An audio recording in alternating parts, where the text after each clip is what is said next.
You know the kind of guy who spends his entire life in one place and then wonders why he's always bored? Well, that was me. Every time I tried to find something interesting to do, something boring was waiting just around the corner. 'Cause I live in Delaware. That's when I realized I had to get out of here.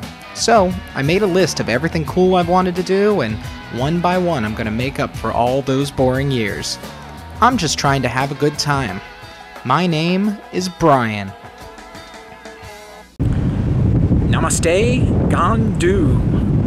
For my next adventure, I am heading down to Denmark. I'm going to a city that you call Copenhagen. They call Nyhavn. I can't even pronounce it, so I'm not even going to try. So, before I've taken the plane, fine. Taken the bus, established that sucks. And I've taken the train, much better than Amtrak, but, still not great. So this time I'm actually taking the ferry down, and this is like a, great summer Norwegian tradition. Now, my roommate says that this 12-hour boat ride is Norwegian culture at its worst, and I think it could be any culture at its worst. Now, you can see on both sides, that's Norwegian land, but the second it leaves port, this is international waters. So what does that mean? It means the kids start going down, and I'm talking like 10-year-olds, run down and they start popping, coins, $2, $3 at a time into the slot machines. The adults, and I mean anyone from 18 to 80, they go down to the duty-free shop and they pick up some tax-free booze, which is like 1/3, 1/4 the price of what it would be back in Oslo. And then they go up on deck, and I've actually seen 65 or 70-year-old women lining up shots of whiskey like a bunch of frat boys in a hazing ritual, and finishing off a bottle of Jack within like an hour. Very impressive. When I first saw them, it was half done. I ran to get my camera. By the time I came back, they were done. There are people that just get on this boat and they just ride it back and forth. They don't even get off. So this could present itself as a pretty interesting ride. I have no idea. The boat gets in at 7 a.m. and as far as I can tell, most people just stay up all night, because there's no way that you could party this much and then get up at 7 a.m. and then go be productive, once you get off the boat. So that's not exactly my strategy. I have to take a bus after this, so maybe I could sleep on there, but still, should be an interesting evening. Ponchod. So I got off the ferry, and I'm now in a small town called Frederikshavn. I'm taking the train down to Copenhagen. So I guess as a debrief to the whole ferry experience, it wasn't really the nautical debaucherous utopia that I had been promised. Pretty tame, actually. It was filled with families going down to this soccer tournament down in Denmark, or football. I guess, late at night, the only activity that was going on was some kids sliding down banisters.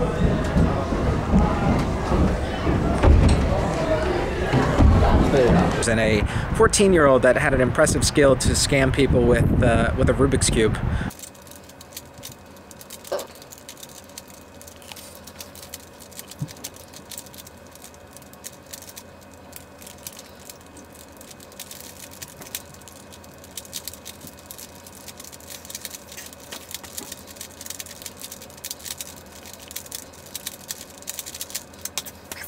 Which I was impressed with.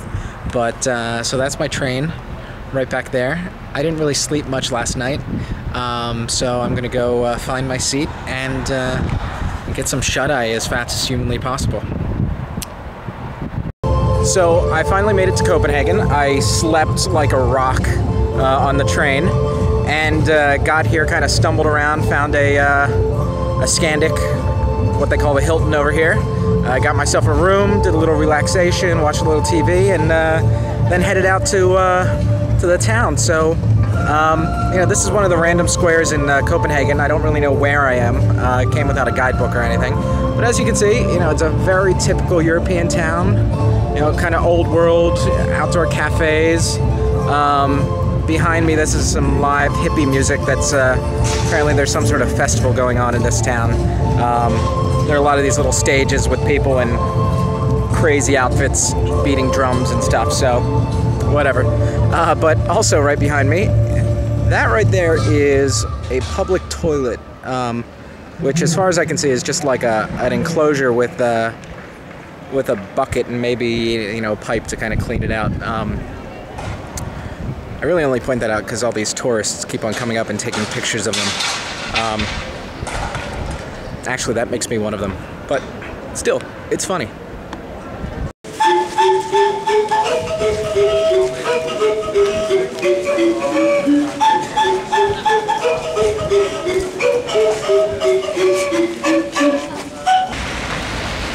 So despite the rain, I figured I'd take a couple seconds of footage here. I'm out on town and I'm at a place they call Nyhavn, which means Newport. So to them, Newport is about 300 years old.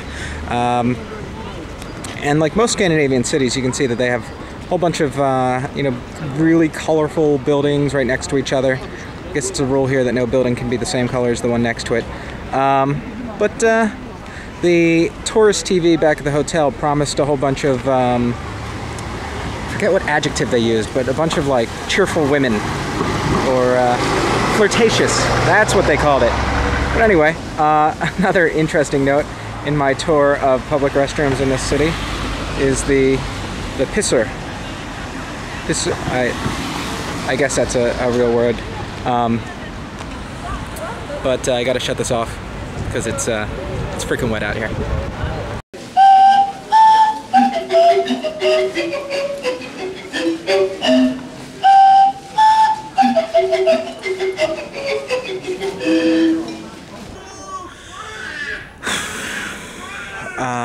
Okay, so interesting day. I'm obviously sitting right here at the airport waiting for my flight to go back to Oslo, so just give you a little bit of an update since there really wasn't much footage from the day. After my authentic Danish lunch at the Hard Rock, I walked around a bit, saw some of the street performers, which I'll put in right before this video, and then I decided, you know, like I did in Paris and Stockholm, I'll take a boat tour, keep up the tradition. Except the problem was, I get on and I'm sitting in front of a group of Americans. And I mean that in the worst way. These were the worst type. They were from Jersey. Worst type. They were old. Ugh. And I'm actually sad to say, but I think they practiced the same faith as I did. So there's your stereotype. Yeah. So anyway, there was a couple, or two couples, and the first one, the woman refused to sit down because she didn't want to sit on the cold seat because the last thing they needed before their cruise, which is where they were going, is a virus. And then there was another woman who kept on complaining how she hadn't slept in 24 hours and she didn't eat the food on the plane because it was trash, and you know, whining and moaning. And of course their husbands, who had apparently been castrated 50 years ago when they got married, just sat there and you know, helped them to complain and moan, and gave them more to complain about. So that was bad enough. So windy and cold they couldn't handle. But then about 25 minutes into a 1 hour tour, it starts to rain. And at first it's just drizzling and they complain. But then it starts to like really rain. And none of them brought umbrellas. One of them didn't even have a jacket. And so they turned their complaining up to they turned it up to 11. And they started handing out these trash bags to put on, but oh my god!